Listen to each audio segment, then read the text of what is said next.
سبحان الله والحمد لله ولا إله إلا الله والله أكبر.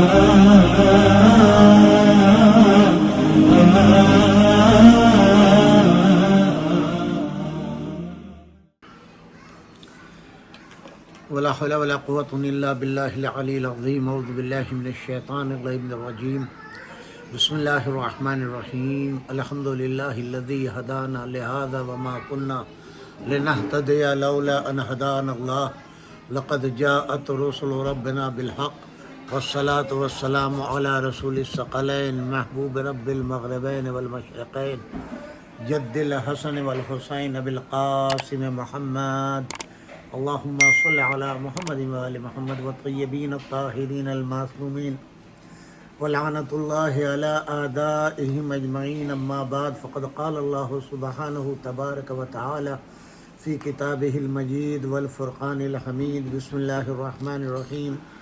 وإذ بوأنا لإبراهيم مكان البيت أن لا تشرك بي شيئا وطهر بيتي للطائفين والقائمين والركع السجود وأذن في الناس بالحج يأتوك رجالا وعلى كل ضامر يأتين من كل فج عميق ليشهدوا منافع لهم ويذكروا اسم الله في أيام معلومات على ما رزقهم من بغيمة الأنعام فكلوا منها وأطعموا البائس الفقير. صدق الله العلي العظيم وصدق الله العلي المرسلين والحمد لله رب العالمین.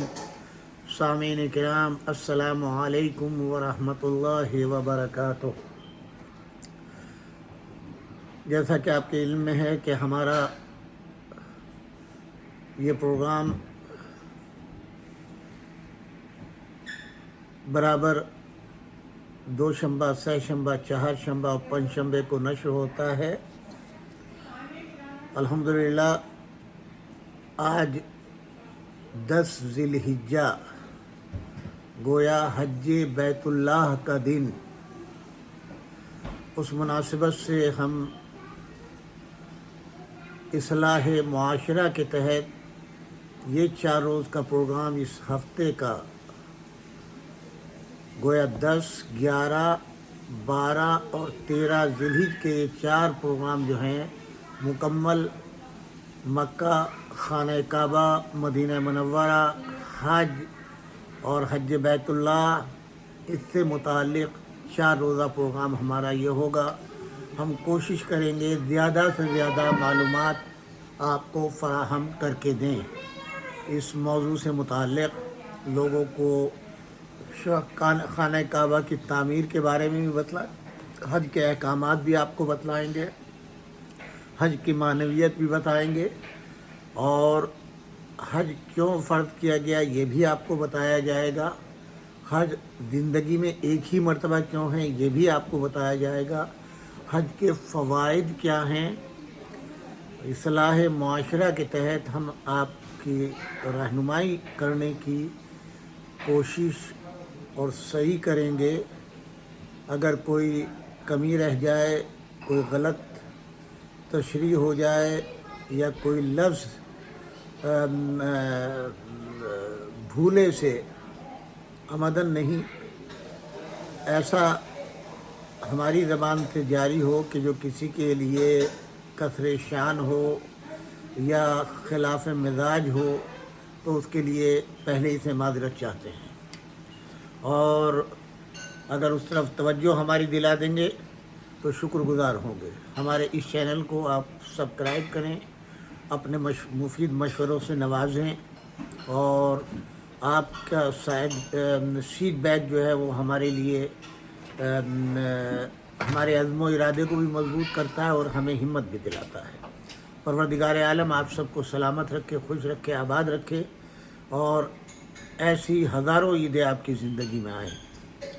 یہ قربانی کا دن ہے، ایک عظیم دن ہے، اور ایسا دن ہے کہ جہاں انسان جو ہے وہ اللہ سے اپنا ایسا رشتہ مضبوط کرتا ہے کہ تمام رشتوں کو چھوڑ دیتا ہے۔ ظاہر ہے حج کے لیے تاریخیں، مہینہ، جگہ یہ سب مقرر ہے۔ جب تک آپ اپنے گھر بار کو نہیں چھوڑیں گے، اپنی دولت کو نہیں چھوڑیں گے، کاروبار کو نہیں چھوڑیں گے، رشتہ داروں کو نہیں چھوڑیں گے، دوست احباب کو نہیں چھوڑیں گے، اس وقت تک حج کی سعادت نصیب نہیں ہوگی۔ آپ ان تمام تر چیزوں کو چھوڑ کر، اپنی عادات کو چھوڑ کر، اپنے مزاج کے خلاف، اپنی زیب و زینت کے خلاف، اپنے لباس کو ترک کر کے صرف 2 چادروں کے اندر آپ جائیں گے، اور اس حج میں آپ کو ایک بالکل مختلف چیز ملے گی، جہاں آپ کو تصور آخرت ہوگا۔ یا تو آپ کو یہ لباس حج کے موقع پر پہننے کو ملے گا، یا پھر آپ کے مرنے کے بعد آپ کو پہنایا جائے گا۔ یہ بھی سفید لباس ہے اور وہ بھی سفید لباس ہوگا۔ نہ حج کے احرام میں جیب ہوتی ہے، نہ کفن میں جیب ہوتی ہے۔ یہاں بھی آپ خالی ہاتھ نظر آئیں گے۔ یہ ایک تربیت ہے آخرت کی کہ جیسے احرام پہننے کے بعد قمیض، پینٹ، شرٹ، جس میں جیبیں ہیں وہ سلی ہوئی چیزیں سب الگ ہو گئی اور ساری چیزیں اسی میں رہ دی، صرف آپ کی جان اور 2 چادر، اور جو یعنی گویا وہ جو لباس آپ نے اتارا ہے، آپ کے گناہوں کا، آپ کے تکبر کا، آپ کے حسد کا، آپ کی خواہشات کا، جتنی چیزیں تھیں ان سب کا لباس اتر گیا، اور اب آپ نے ایک ایسا لباس پہنا ہے جو آپ کو پیدا ہونے کے بعد سفید لباس پہنایا گیا تھا، جس میں کوئی آلودگی نہیں تھی، صاف شفاف، کہ جب آپ اس دنیا میں آئے تھے، گویا کوئی گناہ آپ کے سر نہیں تھا۔ اور اب جب آپ ماشاءاللہ سے جوانی میں قدم رکھ چکے، یا جوانی گزار چکے، بڑھاپے میں قدم رکھ چکے، یا اب آخرت کی تیاری ہے، تو ظاہر ہے بہت سے گناہ عمدن یا بھولے سے یا مجبوری سے یا حالات میں گرنے کی وجہ سے ہو جاتے ہیں، وہ سب کے سب دھل گئے۔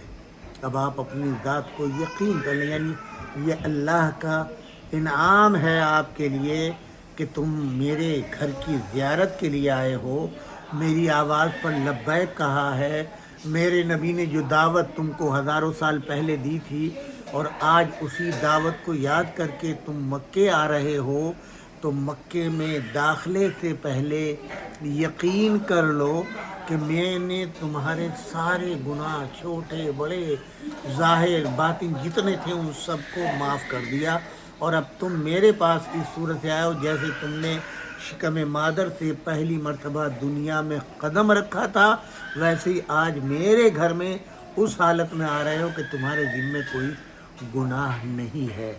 اس سے بڑا انسان کے لیے عظیم تحفہ اور کیا ہو سکتا ہے کہ پروردگار عالم ہر شخص کو اپنے گھر میں داخلے سے قبل اس کو سفید لباس پہنا کر کے یہ یقین دلاتا ہے کہ اب تمہارے ذمے کوئی گناہ نہیں ہے۔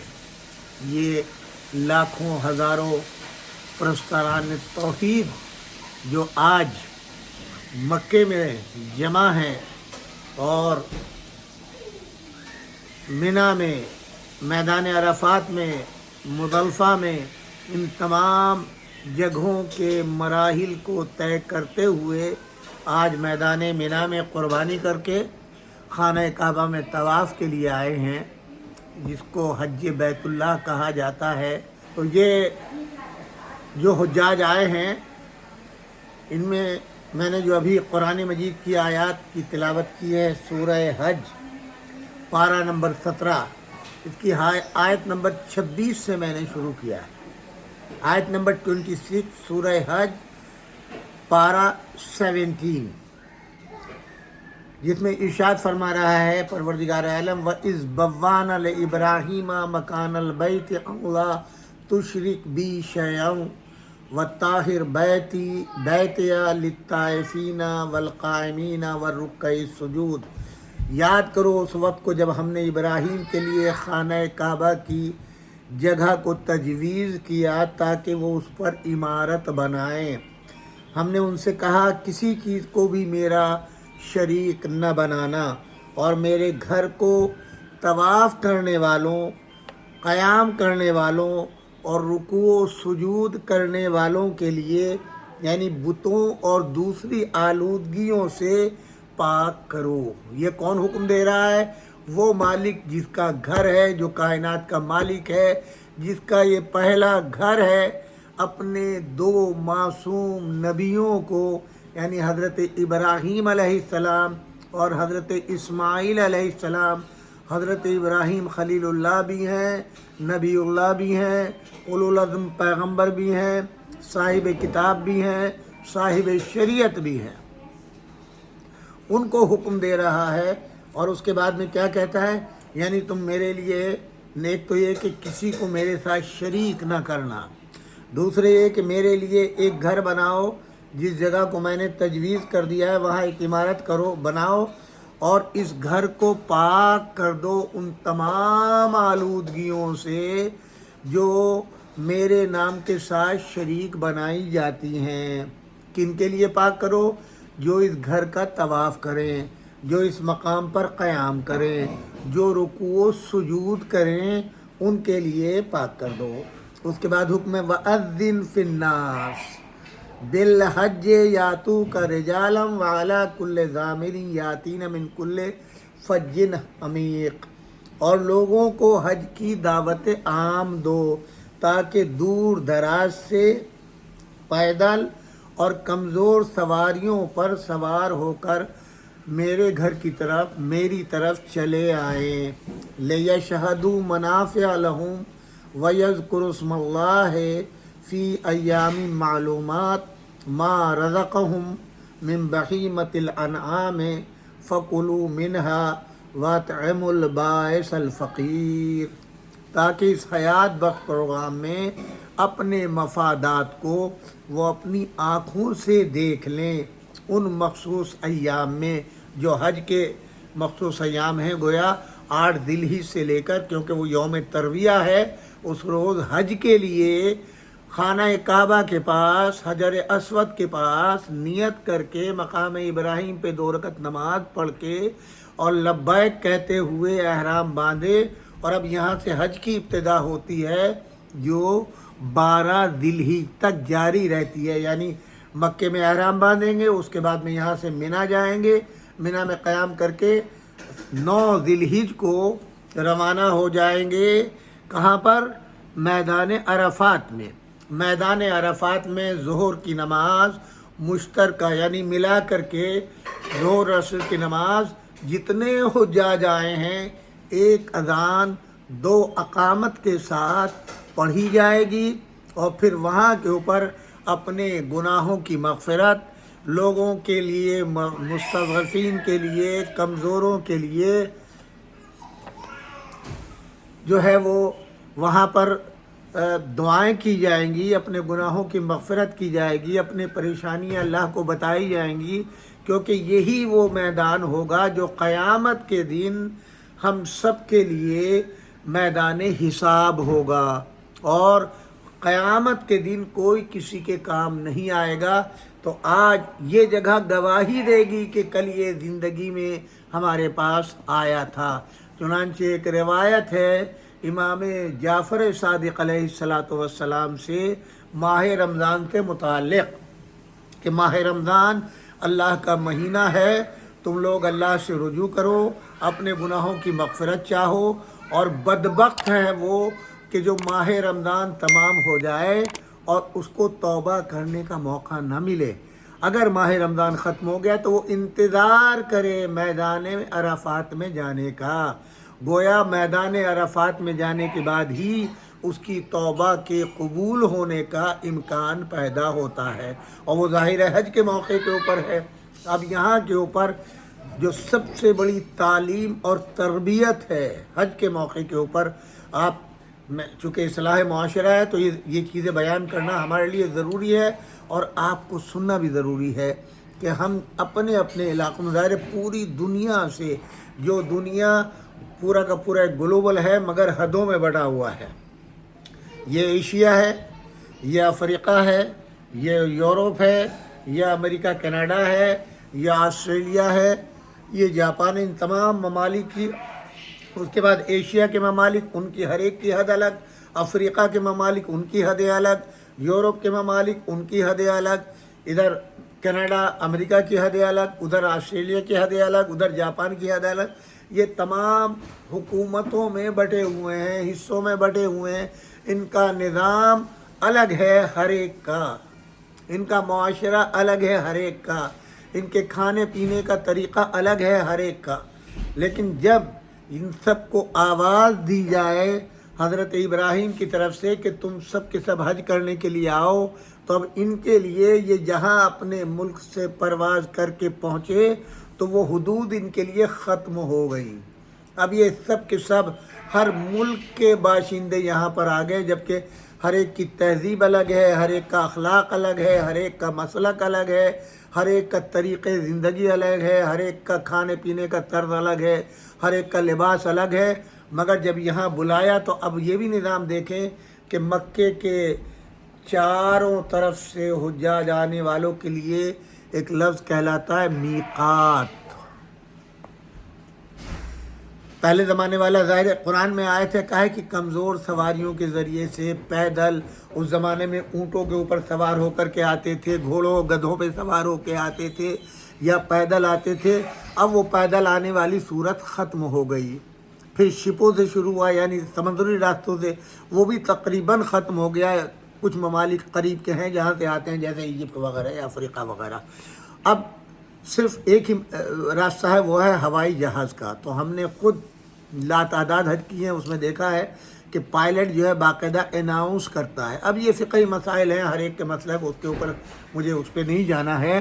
تو جو میقات مقرر کیے گئے ہیں جہاں سے آپ کو احرام باندھنا واجب ہے، نیت کرنا ضروری ہے، تو ہوائی جہاز میں بھی چونکہ ہمارے برادران اہل سنت کے یہاں یہ ہے کہ وہ اپنے دور سے آ رہے ہیں تو اپنے گھر سے وہ احرام باندھ کے، اپنے ایئرپورٹ سے احرام باندھ کر کے جو ہے وہ وارد مکہ یا وارد مدینہ ہوتے ہیں، تو جب وہ جہاز جو ہے میقات کے اوپر سے گزرتا ہے تو پائلٹ اعلان کرتا ہے کہ اب ہم میقات سے گزر رہے ہیں، آپ نیت کر لیں، تو اس وقت فوری طور پہ پورے جہاز میں گونج شروع ہو جاتی ہے، لبیک اللہم لبیک لبیک اللہم لبیک، اور وہ سب نیت کر لیتے ہیں۔ تو گویا خانہ کعبہ کے میں جانے کے لیے جو حدود مقرر کیے گئے ہیں جس کو میقات کہتے ہیں، وہاں آپ اپنا لباس اتار دیں گے، سب کو اتار دیں گے، صرف ایک لباس جس کو احرام کہا جاتا ہے، بڑا ہو چھوٹا ہو، مرد ہو عورت ہو، غلام ہو آقا ہو، ان سب کا ایک لباس ہوگا۔ اسی سے اندازہ لگائیں اللہ کی رسی بھی ایک ہی ہے کہ اب تم اللہ کے گھر آ گئے ہو، اب تمہاری منشا نہیں چلے گی، تمہاری مرضی نہیں چلے گی، تمہارا مولوی ملا جس کو بھی تم نے اپنا رہبر بنایا ہے اب اس کے جعلی فتوے نہیں چلیں گے، اب حکم قرآن ہوگا، تم ایک قوم ہو، ہم نے تم کو ایک قوم بنایا ہے، ایک مذہب پہ لائے ہیں، ایک مسلک پہ لائے ہیں، ایک ہی کلمہ ہے اشہد ان لا الہ الا اللہ و اشہد ان محمد رسول اللہ۔ اب تم صرف ہماری آواز کے اوپر لبیک کہو گے، کوئی خدا نہیں ہے، سارے بتوں کو، وہ تو ظاہری بت تھے جن کی مشرکین عبادت کرتے تھے، ہمارے دلوں میں جو بت بیٹھے ہوئے ہیں، حسد کا بت ہے، دولت کا بت ہے، اقتدار کا بت ہے، اور انا کا بت ہے، تکبر کا بت ہے، ان تمام بتوں کو توڑ کے اخلاص نیت کے ساتھ کہ تم اللہ کے بندے ہو اور یہ جتنی مخلوق تمہارے سامنے نظر آ رہی ہے یہ سب اللہ کے بندے ہیں، تم پر ان سب کا احترام واجب ہے۔ اب آپ یہیں دیکھ لیں، خوبصورت ترین مرد ہو یا خوبصورت ترین عورت، احرام باندھنے کے بعد اب آپ دیکھیں کہ تمہاری نظر کتنی پاک و پاکیزہ ہو گئی، کتنی حسین عورت تمہارے سامنے آ جائے مگر تمہاری نظریں نہیں جائیں گی، کتنا ہی خوبصورت مرد آ جائے عورت کی نظر اس کے اوپر جو ہے اب نہیں پڑے گی، اور کتنا پاکیزہ طیب و طاہر ماحول اللہ نے بنا دیا، ایک دوسرے کی محبت عشق الہی کے اندر، حاجی ہونے کی وجہ سے تم بھی اللہ کے گھر کی زیارت کے لیے آئے ہو، تم بھی اللہ کے گھر کی زیارت کے لیے آئے ہو، تم بھی اللہ کے گھر کی زیارت کے لیے آئے ہو۔ اب مسلکی جھگڑے نہیں ہیں، اب مسجدیں بٹی ہوئی نہیں ہیں، محلے بٹے ہوئے نہیں ہیں، زبان کا فرق بھی ختم ہو گیا۔ آپ دیکھیں کتنا احترام خالی خانہ خدا میں آنے کے لیے۔ اگر یہی مزاج ہم جاتے وقت واپس لے کر کے جائیں تو اسلام کا پیغام، اب آپ دیکھیں کتنا امن و امان۔ اگر آپ کسی ضعیف کو دیکھتے ہیں تو آپ فوری اس سے پوچھتے ہیں کوئی مدد کی ضرورت ہے، اس سے مسلک نہیں پوچھتے، علاقہ نہیں پوچھتے، وہ گورا ہو کالا ہو کوئی بھی ہو۔ آپ کے دل میں کتنی محبت پروردگار عالم دوسرے حاجیوں کی ڈال دیتا ہے، کبھی احساس کیا آپ نے؟ کیجئے گا۔ جنہوں نے حج نہیں کیا توفیق دے ان کو۔ آج دیکھیں جو لوگ حج کے اوپر گئے ہیں، کوئی ایک فرد بھی ایسا نہیں ملے گا کہ جو آپ سے پوچھے آپ کا مسلک کیا ہے، کس کی فقہ پہ عمل کرتے ہیں، کون سے اصول پہ عمل کرتے ہیں۔ آپ اپنی فقہ پہ، ہر شخص اپنی فقہ کے اوپر عمل کر رہا ہے، اخلاص دل کے ساتھ، ایک دوسرے کے دل میں محبت ہے، یہ بھی مسلمان ہے، یہ بھی مسلمان ہے، یہ بھی مسلمان ہے، یہ بھی مسلمان ہے۔ کمزوروں کی مدد کرنے کا جذبہ پیدا ہو رہا ہے، کسی غریب کو دیکھتے ہیں جذبہ پیدا ہو رہا ہے، کسی گرتے ہوئے دیکھیں اٹھانے لگے گے۔ یہ جذبہ دیکھا ہے آپ نے؟ کیا یہ تصور کم ہے؟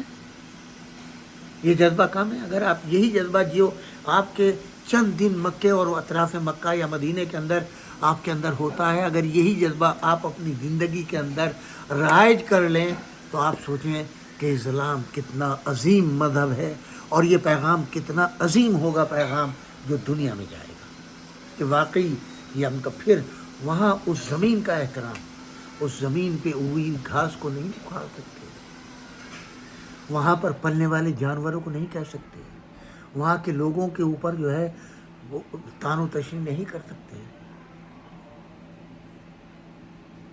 آپ یہ سوچیں، ذرا فکر کریں، پیغام حج کیا ہے؟ یہ تو بغیر بولے ہوئے، بغیر بتائے ہوئے، بغیر کسی وعد کے، بغیر کسی خطبے کے، بغیر کسی نصیحت کے آپ مینیجنگ کریں گے اپنے دل و دماغ کو؟ آپ کی کیا کیفیت ہوتی ہے کہ یہاں تک آپ پہنچے ہیں، اور کیا آپ کو درس مل رہا ہے بغیر کسی مدرس کے؟ یہ معجزہ نہیں تو اور کیا ہے؟ آپ کا وہ بڑی بڑی قیمتی گاڑیوں میں بیٹھنے کا تکبر ختم ہو گیا، اب یہ روزانہ میلوں میل آپ پیدل چل رہے ہیں، 2 لباس کے اندر۔ وہ غرور و تکبر ختم ہو گیا جب آپ کسی کو دیکھتے اور اپنے لباس سے تقابل کرتے، یہ امیر ہے یا غریب ہے یا میرے جیسا ہے۔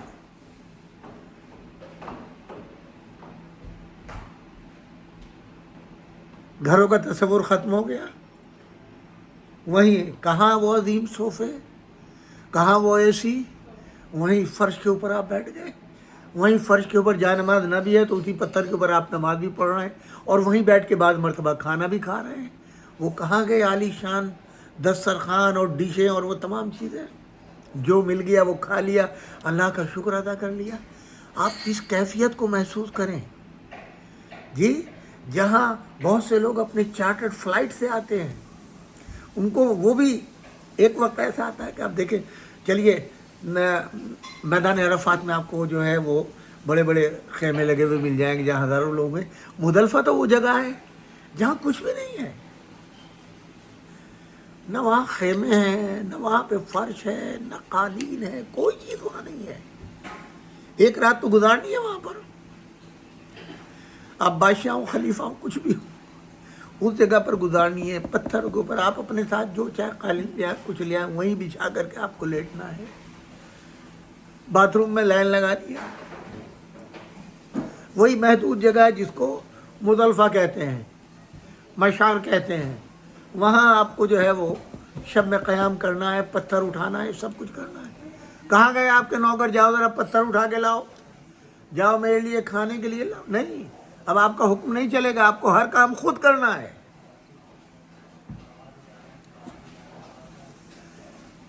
یہ ہے اللہ کے قریب ہونا۔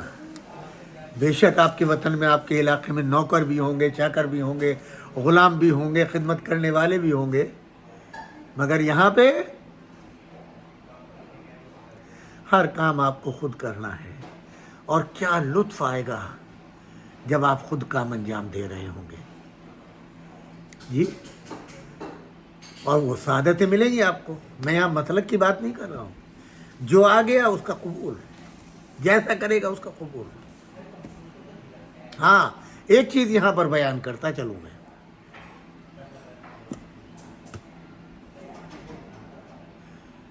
بے حب اہل بیت عبادت حرام ہے۔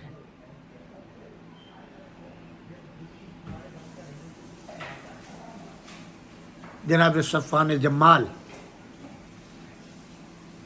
ایک محب اہل بیت، امام موسی کاظم علیہ السلام کا چاہنے والا، اس کا کاروبار تھا کہ وہ اونٹ کرائے پر دیا کرتا تھا۔ ہارون رشید جو خلیفہ وقت تھا، اس نے ایک سال جمال سے کہا کہ میں حج پہ جا رہا ہوں، مجھے اونٹ دے دو اپنے، لے لیجئے، کرائے پہ طے ہو گیا۔ وہ چلا گیا لے کے، اب یہ صاحب وہ حج پہ گیا لے کے، بہت غور سے سنیے گا، یہ بہت ضروری چیز ہے ہر چاہنے والے کے لیے۔ وہ چلا گیا حج کے اوپر لے کر کے، اب یہ صفوان جو ہیں وہ امام کی خدمت میں سلام کرنے کے لیے آئے۔ مولا نے بڑی تعریف کی امام موسی کاظم علیہ السلام نے، صفوان تمہارے بابا بھی بہت اچھے تھے، تم بھی بہت اچھے ہو، اور تمہارے اعمال سب قبول ہیں، مگر ایک عادت تمہاری ہمیں پسند نہیں آئی۔ وہ گھبرا گیا، کہتا ہے مولا وہ کون سی عادت ہے؟ کہا کہ تم ہر غیرے کو اپنے اونٹ کرائے پہ دے دیتے ہو۔ سمجھ گیا، صاحب عقل و فہم تھا مولا۔ ہاں میں نے اونٹ دیے ہارون کو، میں نے کسی جنگ و جدال کے لیے نہیں دیے، کسی پہ حملہ کرنے کے لیے نہیں دیے، کہیں ڈاکہ ڈالنے لوٹ مار کے لیے نہیں دیے، حج بیت اللہ کے لیے دیے۔ ہارون حج کے اوپر گیا ہے۔ مولا مسکرائے۔ اب وہی جملہ میں کہہ رہا ہوں، یہ جملہ میرا ہے، بے اہل بیت عبادت حرام ہے۔ آپ نے فرمایا جس کے دل میں ہماری نفرت ہو، ہم سے محبت نہ کرتا ہو، اس کا حج نہیں ہوتا، عبادت نہیں ہے اس کی، دنیا داری ہے۔ اب آپ سمجھ گئے؟ اگر محبت اہل بیت کسی کے دل میں نہیں ہے، نہ اس کی نماز ہے، نہ اس کا روزہ ہے، نہ اس کا حج ہے، نہ اس کی زکوٰۃ ہے، کوئی عمل قابل قبول نہیں ہے۔ دوسری حدیث حضور اکرم صلی اللہ علیہ وآلہ وسلم کی، جو مولا امیر المومنین علی ابن ابی طالب علیہ السلام کو مخاطب کر کے مسجد النبوی میں اصحاب کے درمیان فرما رہے ہیں، یا علی سنو، ایھا الناس سنو، اے لوگو، اگر کوئی شخص خانہ کعبہ کے پاس پہنچ جائے، خانہ کعبہ کے پردے میں اپنے کو لپیٹ لے، اور پوری زندگی روزے رکھے، پوری زندگی نماز تہجد پڑھی، شب و روز نمازیں پڑھی، تسبیحیں پڑھی، حج کر رہا ہے، اور وہ کوہ ابو قبیس کے مثل زکوٰۃ میں اتنی دولت دے دے، صفا و مروہ کے درمیان قتل کر دیا جائے۔ یہ اعزازات دیکھیں، مسلمان پوری زندگی روزے رکھے، پوری زندگی حج جو ہے نمازیں پڑھی، نماز تہجد چھوٹی نہیں ہے، اور پہاڑوں کے مثل جو ہے کوہ ابو قبیس، وہ جس پر پہلی اذان دی گئی، اس کے مثل وہ زکوٰۃ میں اپنا مال دے دے، خانہ اتنی سعادت نصیب ہو جائے، خانہ کعبہ کے پاس آنے کی سعادت ملے، اور خانہ کعبہ کا جو غلاف ہے اس میں اپنے کو لپیٹ لے، اس کے بعد وہ صفا و مروہ کے درمیان سعی کرتے ہوئے حالت روزہ میں قتل کر دیا جائے، اور علی کی محبت اس کے دل میں نہ ہو تو کفر کی موت مرا، یعنی اس کا کلمہ بھی رخصت، دین بھی رخصت، مذہب بھی رخصت، نماز ختم، روزہ ختم، حج ختم، زکوٰۃ ختم، سب کچھ ختم. علی ابن ابی طالب کی محبت ایک طرف اور پورا دین مذہب مسلک اور اعمال سب ایک طرف. اب کہیے بے حب اہل بیت عبادت حرام ہے. اگر حب اہل بیت دل کے اندر ہے تو پھر کیا کہنا سبحان اللہ. پھر تو چار چاند لگ گئے. اور یقیناً عبادت اسی کی قبول ہے, حج اسی کا قبول ہے جس کے دل میں علی اور آل علی کی محبت ہے. بہرحال اب امام علیہ الصلوۃ والسلام نے پوچھا کہ صفوان یہ بتاؤ, ہارون تو تمہارے اونٹوں کو کرائے پہ لے کے چلا گیا, اب تمہارے دل میں یہ تو ہوگا نا کہ ہارون خیریت سے واپس آئے تاکہ تمہارے اونٹ خیر و سلامتی کے ساتھ کرائے کے ساتھ تمہیں واپس مل جائے, اور تمہاری تمنا یہ ہو کہ جب تک تمہارے اونٹ تمہارے قبضے میں آئیں اور تمہارا پیسہ اجرت تمہاری تم کو مل جائے اس وقت تک ہارون زندہ رہے. بتلاؤ تمہارے دل میں یہ ہے؟ امام موسیٰ کاظم علیہ السلام پوچھے, ہاں مولا بے شک میرا دل تو یہی چاہے گا ہارون خیریت سے آئے, میرے اونٹ سلامتی سے مجھے مل جائیں اور مجھے میری اجرت بھی مل جائے جو طے ہوئی ہے. آپ نے فرمایا بس یہی ہے, اگر اتنی محبت بھی ہمارے دشمن کے لیے کوئی رکھتا ہے تو وہ بھی قبول نہیں ہے. سن لیا آپ نے, یہ امام موسیٰ کاظم علیہ السلام. تو حج پہ جانے کے لیے ضروری ہے کہ اصول, ایک تو اعتقادی اصول, اللہ ایک ہے لا شریک ہے, اس کے مثل کوئی نہیں ہے, اس کی کائنات میں کوئی شریک نہیں ہے, اس کے کارساز کے اندر کوئی شریک نہیں ہے, وہ وحدہ لا شریک ہے. اسی لیے حج میں صرف لبیک اللہم لبیک لبیک اللہم لبیک لبیک, ہر لمحہ بلمحہ آپ کی زبان سے, آپ کے دل سے, آپ کے قلب سے, آپ کے ذہن سے, آپ کے بدن کے ایک ایک عضو سے اللہ اکبر اللہ اکبر اللہ اکبر کا نعرہ اس لیے بلند ہوتا ہے, اس یقین کے ساتھ کہ وہ وحدہ لا شریک ہے, وہی مالک الملک ہے, وہی موت و حیات کا مالک. اب آپ نے تمام چیزیں چھوڑ دی, اقتدار چھوڑ دیا, عاجزہ و اقارب کو چھوڑ دیا, محلہ وطن چھوڑ دیا, کاروبار چھوڑ دیا, ہر چیز کو چھوڑ کر کے آپ صرف اللہ کی محبت میں وہاں گئے. اور اب وہاں محبت اگر کسی اللہ کے بعد کس کی محبت ہے؟ جس نے اللہ کا نام آپ کو سکھایا ہے, یعنی محمد الرسول اللہ صلی اللہ علیہ وسلم. اور اس کے بعد تیسری محبت اس کی ہے جس نے اللہ کے نام کو اور اللہ کے رسول کے نام کو اور ان کے پیغام کو بچایا ہے, یعنی علی ولی اللہ. اب آپ کی سمجھ میں یہ بات آ گئی؟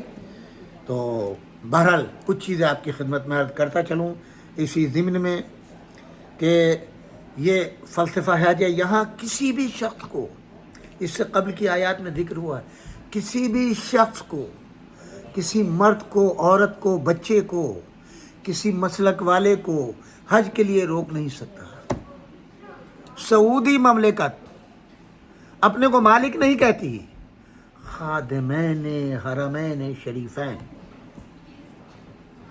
پوچھ لیجئے, تمام حاجی گواہی دیں گے, ہر ایک دے گا. اپنی مملکت میں وہ سب کچھ ہیں, مگر مکے اور مدینے کے حدود کے اندر ان کا نام ہے خادمین حرمین شریفین, یعنی وہ خادم ہیں, خدمت کرنے والے ہیں. کن کی؟ ان دونوں مقام کی, مکے اور مدینے کی, اور ہر اس شخص کی جو ان مقامات کی زیارت کرنے آیا ہے. اس کا احترام بھی ان پر واجب ہے, ان کی حفاظت بھی ان پر واجب ہے, ان کی صحت و سلامتی کا انتظام کرنا بھی واجب ہے, ان کی خورد و نوش کا انتظام کرنا بھی واجب ہے. اب یہ کسی کو روک نہیں سکتے ہیں, اپنی مملکت میں آنے کے لیے روک سکتے ہیں. اس لیے حج اور عمرے کا ویزا جو ہے وہ الگ ہوتا ہے. اگر کسی نے حج کے لیے کیا ہے تو منع نہیں کر سکتے, اگر کسی نے عمرے کے لیے لکھا ہے منع نہیں کر سکتے, نہ اس کی فیس لے سکتے ہیں. یہ بھی یاد رکھیے گا, نہ حج کے ویزا کی فیس ہے, نہ عمرے کے ویزا کی فیس ہے. جب آپ نے دونوں چیزیں لکھ دی اب وہ آپ سے فیس نہیں لیں گے. ان کی باقاعدہ ہر ملک کی فیس ہوتی ہے, ان کی بھی فیسیں ہیں. زیارتی ویزا لیں گے یعنی زیارت سے مراد یہ کہ ٹورسٹ ویزا لیں گے اس کے ہوگے, تجارت کا لیں گے اس کا ہوگا. مگر مکے اور مدینے آنے کے لیے گویا آپ زیارت کے لیے آ رہے ہیں, اب ان پر واجب ہو گیا آپ کو ویزا بھی دیں, آپ کا احترام بھی کریں. اور آپ یہ دیکھیں گے, یہ حقیقت آپ کو بتا رہا ہوں کہ جب آپ مکے مدینے جہاں پر بھی اتریں گے عمرے اور حج کے لیے, جتنے لوگ بھی سرکاری ملازم ہوں گے ان کا لہجہ آپ سے گفتگو کرنے میں ترش نہیں ہوگا. آپ جا کے دیکھیں گے تو آپ کو پتہ چلے گا. وہ ایک الگ چیز ہے کہ ان کے لہجے میں ترشی وہ ہوتی ہے. ایک آدمی تھک جاتا ہے بھائی, اب آپ دیکھیے ہزاروں لوگوں کو لا رہا ہے, وہ ہو رہا ہے, ٹینشن ایک ہو جاتا ہے, اپنے گھر کے اندر ہو جاتا ہے. اگر وہ سختی اس سے بات کر رہا ہے تو اس کا مطلب یہ نہیں ہے وہ آپ پہ کر رہا ہے کہ کوئی اس بیچارے کو الجھن ہوئی ہوگی, کام کرتے کرتے تھک گیا ہوگا, اس لیے تیز لہجے میں اس نے بات کر لی ہوگی. کوئی ایسی چیز آ سکتی ہے. لیکن یہ آپ کو حقیقت بتا رہا ہوں کہ حج اور عمرے والے کو دیکھ کر کے ان کے دل میں قدر و منزلت, اور وہ خود یہ دیکھتے ہیں کہ جب ہمارا بادشاہ جو ہے وہ خادم ہے تو ہم کون ہیں, یعنی ہم یقینی طور پہ ان کے خادم ہیں, ان کے ملازم ہیں. یہ خدا کی زیارت کرنے آئے ہیں, یہ اپنے ملک میں ہمارے ملک میں خرچ کرنے کے لیے آئے ہیں. جو جاتے ہیں وہ ہزاروں ہزار ڈالر وہاں خرچ کرتے ہیں. یہ کتنا بڑا پیغام ہے. ٹرانسپورٹیشن کا انتظام مکے سے مدینہ یا خود مکے کے اندر لاکھوں لاکھ بسیں لگی ہوئی ہیں. اس زمین میں انشاءاللہ آئندہ تاریخ میں لاکھوں لاکھ بسیں لگی ہوئی ہیں جو حجاج کو منتقل کر رہے ہیں منی, عرفات, مزدلفہ, پھر مزدلفہ سے پھر منی کے اندر, اور پھر ویسے ہی جو ہے وہ لاکھوں لاکھ جو ہے پیدل چل رہے ہیں. ایک دوسرے کا خیال, ایک دوسرے کا پانی بھی بٹ رہا ہے, جوس بھی بٹ رہا ہے, فوڈ بھی بٹ رہا ہے. یعنی یہ آپ کو حقیقت بتا رہا ہوں. حج ایک ایسا موقع ہے جہاں کے اوپر آپ اپنی بھوک اور پیاس کو معلق کر لیتے ہیں دوسرے کے اوپر, دوسرے کو آپ دیتے ہیں. کسی کو دیکھیں گے یہ تھکا, وہ بوڑھا ہے, آپ مدد کے لیے پہنچ جائیں, نہ وہ آپ کا ملک کا ہے, نہ آپ کا رشتہ دار ہے, نہ آپ کا ہم زبان ہے. یہ جذبہ کہاں سے آیا؟ خدا کے گھر کی زیارت سے. اس کو کہتے ہیں واقعی یہی نیت, یہی ارادہ, یہی عمل آپ کا قابل قبول ہے کہ جہاں آپ اپنی تکلیفوں کو بھول کر دوسروں کی تکلیفوں کا احساس کر کے کسی کو پانی پلاتے ہیں, کسی کا بازو پکڑتے ہیں, کسی کا سہارا بنتے ہیں, کسی کے لیے فرش بچھاتے ہیں, کسی کو آپ جو ہے وہ تعاون کرنے کے لیے جو ہے اپنے کو پیش کرتے ہیں. میں آپ کی کیا مدد کر سکتا ہوں؟ وہ ضروریات خود آپ کی ہیں, مگر آپ نہ تھکاوٹ کا احساس, جتنا آپ سے کوشش ہوتی ہے آپ دوسروں کی مدد کرتے ہیں. اسی کا نام حج ہے. دوستو آج میں یہاں اپنی تقریر کو ختم کر رہا ہوں. انشاءاللہ کل کا پروگرام وہ ہوگا. ہم اس 4 دن کے اندر ان تمام چیزوں, یہی اصلاح معاشرہ ہے کہ آپ یہ پیغام لے کر کے آج آپ دیکھیں فلسطین کس طریقے سے آگ میں جل رہا ہے, وہاں کے مظلومین, کشمیر کا حال لے لیں, پاکستان میں دہشت گردی کو لے لیں, افغانستان کے حالات کو لے لیں, لبنان کے حالات کو لے لیں, مصر کے حالات کو لے لیں, دیگر ممالک کے حالات کو لے لیں, یا دنیا میں غریبوں کو دیکھ لیں, محتاجوں کو دیکھ لیں. ادھر رشیا اور یوکرین کی جنگ چل رہی ہے. آخر پوری دنیا کے اندر یہ پیغام وہ ہے جہاں صرف دنیا میں امن کے لیے دعا کرو. دنیا میں امن قائم ہو جس طریقے سے امن یہاں مکے کے اندر قائم ہے, مدینے میں قائم ہے. یہی امن جو ہے جو اسلام کا پیغام ہے. پوری دنیا میں امن کی دعائیں غریبوں کے لیے, مساکین کے لیے, مظلومین کے لیے, مجروحین کے لیے, ان سب کے لیے اپنی دعاؤں کے ساتھ اولین ترین حج کی دعا یہ ہے کہ پروردگارہ اس کائنات میں امن کو قائم فرما, غزہ کی جنگ کو بند فرما. تمام اسلامی ممالک ہوں یا غیر اسلامی ممالک, جہاں جہاں انسان آباد ہیں, پروردگارہ ان کی زندگیوں کو آسان بنا, وہاں کے حاکموں کو عقل سلیم عطا کر. پروردگارہ ان مظلومین و مجروحین کو زندگی واپس دے. پروردگارہ جو زخمی ہیں, جو بیمار ہیں, جو بڑھاپے میں زندگی گزار رہے ہیں, ان کو مدد فرما اور ہمیں توفیق دے کہ ہم انسانیت کی کوئی خدمت کر سکیں. یہ پیغام عام ہونا چاہیے حج کا کہ ہم جہاں تک ممکن ہو امن کا, سلامتی کا پیغام پہنچائیں. جنگ و جدل سے، ظلم سے کچھ ملنے والا نہیں ہے۔ موت ہر ایک کا انتظار کر رہی ہے، بڑا ہو چھوٹا ہو، صاحب اقتدار ہو یا عوام ہو، ہر ایک کو موت آنی ہے، اور اس وقت تمہارے لیے چھٹکارا ممکن نہیں۔ انہی دعاؤں کے ساتھ پروردگار آپ کو سلامتی دے، آپ کو توفیق دے، آپ کے علم میں اضافہ دے، آپ کو کوئی غم نہ دے سوائے غم کربلا کے۔ پروردگار ہماری توفیقات کو شرف قبولیت عطا فرما۔ ربنا تقبل منا انک انت السمیع العلیم۔